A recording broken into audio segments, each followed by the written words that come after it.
વડોદરાના સાવલી વકીલ મંડળ દ્વારા નીટ પેપર લીક મામલે આવેદનપત્ર પાઠવીને પોતાનો વિરોધ નોંધાવવામાં આવ્યો છે। દિલ્હીના જંતર મંતર પર શાંતિપૂર્ણ રીતે વિરોધ પ્રદર્શન કરી રહેલા નિર્દોષ વિદ્યાર્થીઓ પર કરાયેલા બળ પ્રયોગ અને લાઠીચાર્જની વકીલોએ સખત શબ્દોમાં નિંદા કરી છે।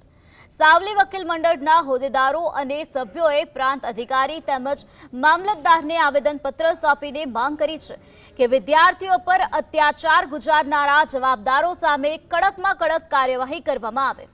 તો આ સાથે જ કેન્દ્ર સરકાર વિદ્યાર્થીઓના ભવિષ્ય અને હિતમાં યોગ્ય નિર્ણયો લઈને તેમને સત્વરે ન્યાય અપાવે તેવી ભારપૂર્વક રજૂઆત કરવામાં આવી છે।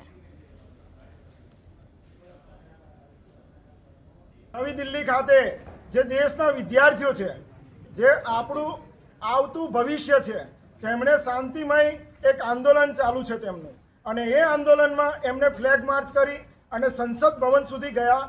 અમારી માંગ એવી છે કે એમને જે લાઠીચાર્જ કરવામાં આવ્યો એ અધિકારીઓ વિરુદ્ધ તાત્કાલિક પગલાં ભરવામાં આવે, અને જો નહીં ભરે તો સાવલી વકીલ મંડળ અહીંયાથી નવી દિલ્હીની કૂચ કરશે અને એમને ન્યાય અપાવશે।